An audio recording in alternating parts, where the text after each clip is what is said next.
Hi everyone. In this series I'm going to demonstrate how to solo each quest that I am aware can be completed solo in Dungeons & Dragons Online. I intend to show off everything I know about each quest, including optionals, hidden areas, secrets, and tips and tricks for handling it. I will also show how to complete quests quickly if I have a path for the quest. I hope these guides provide you with information and help you on your way through my favorite MMO. For now, please enjoy, and if you have any additional information that I have not mentioned about a quest, please leave a comment so that we can all benefit from your knowledge. Enjoy! Hello again! Today we're running Heyton's Rest in Korthos. Here is a small list of what to expect in this quest. There will be undead, timed optional objectives, secret doors, and traps. I recommend buying the Barbarian Hireling, Byron's Scout Sword, from the vendor in Korthos Village. This hireling can basically solo all of the quests here and make some of the more frustrating quests much easier to handle. To start off with, we're going to speak to Kaya, the quest NPC, and then enter the crypt right by where she is standing.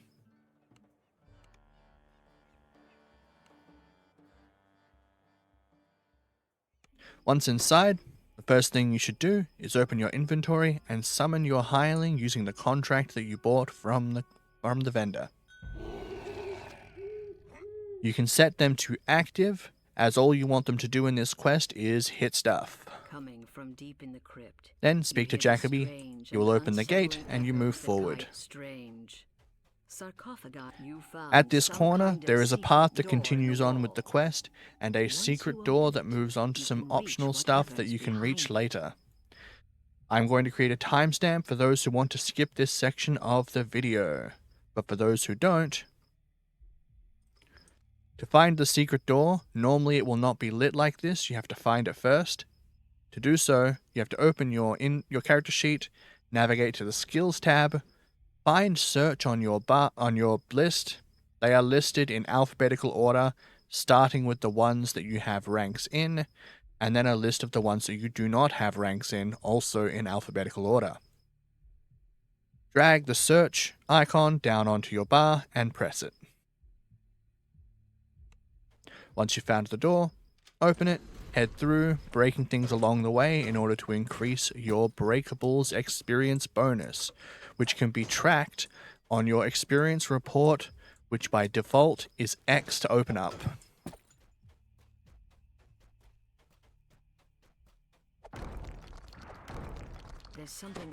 In this room, there is an acid trap over the chest. This trap will activate whenever you touch the water. You can pull this lever to open the gate on the other end, and if you have the ability to disable traps, you can search the traps out by pressing your search icon, the same one that we used to find the secret door in the first place, and that will allow you to find the control panels. If you cannot disable traps, you can avoid taking damage from this trap by running against this wall.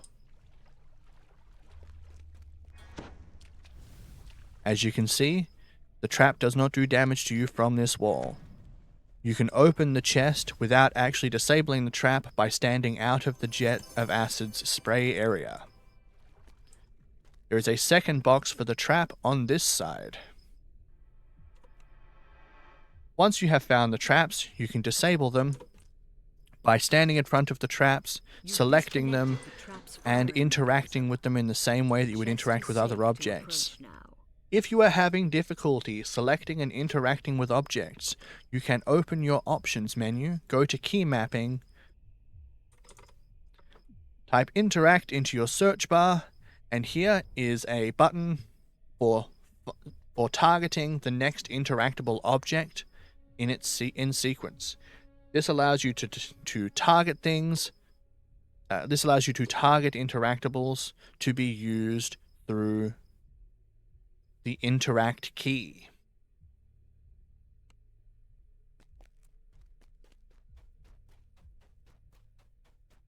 Now that we've done this, we're going to head back up to where we first came in through this door.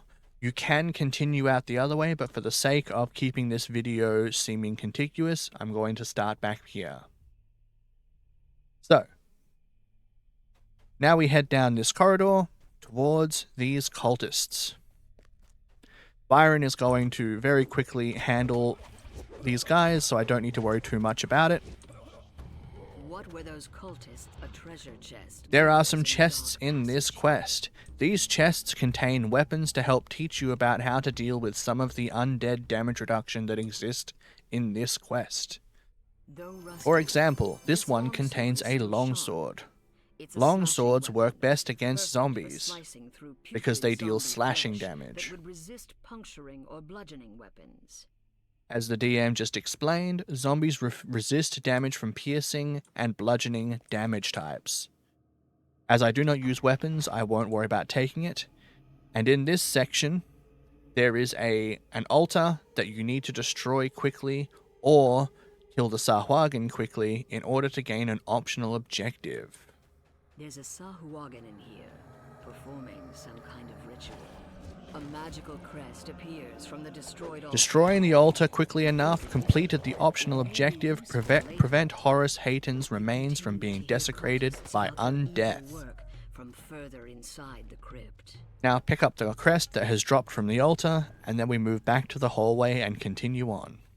This will occur in 2 more rooms, where there will be optional objectives to either kill the Sahuagin or destroy the altar before the entity on top of the altar gets turned into an undead. As you slay these foul cultists, take care to keep your own. This chest contains a bludgeoning weapon to help you deal with skeletons. Ideal for smashing apart skeletons. Their bones are resistant to puncturing or slashing weapons. Behind this door, another Sahuagin and another altar. Another Sahuagin. It croaks. These can be destroyed by melees if you're quick enough to run over and deal damage to the altar. The altars do not have much health, so you do not need to deal much to them in order to get the optional objective completed. The harder optional objective occurs in the final room.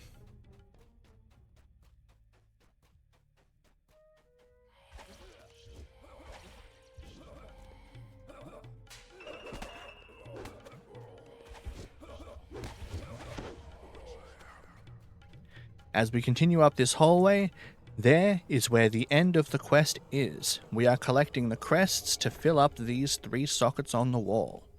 To the left is a shrine. You can use a shrine in order to regain health and spell points, and any kinds of limited charges per rest items and enhancements and stuff that you may have.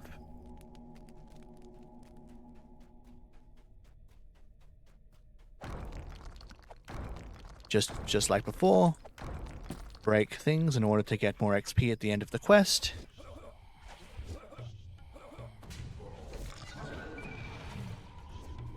For those who are unable to find the secret door earlier, this is the same room that the secret door led to, and this is the same chest.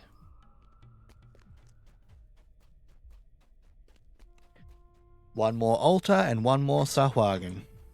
In the middle of this chamber is an evil devourer. When the altar collapses, a 3rd crest appears. It glows with cold magic. Just as before, collect the crest.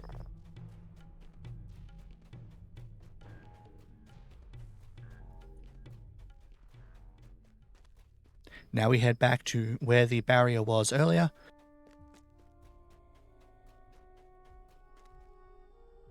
Slot your crests into the socket, but before we do so, I will explain what is in this room.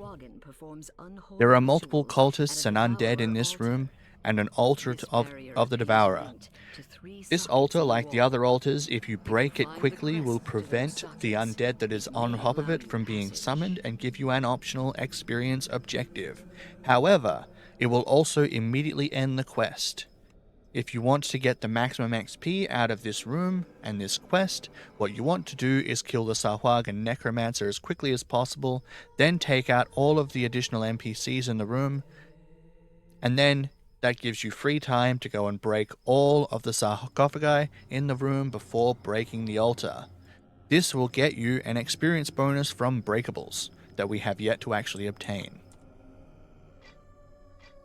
You fit the last crest in place, and the magic shield dissipates. The Sahuagin inside spits out in a venomous voice. These fools who would keep Korthos shall be consumed by the Devourer. And there it is. Now Byron's going to break the altar for us, and we've gotten as much XP as we could get out of this quest.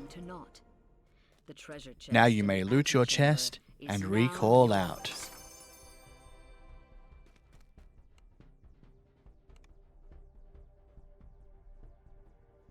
I hope this guide helped you, and I will continue making more quests after this point to guide through more quests throughout the game.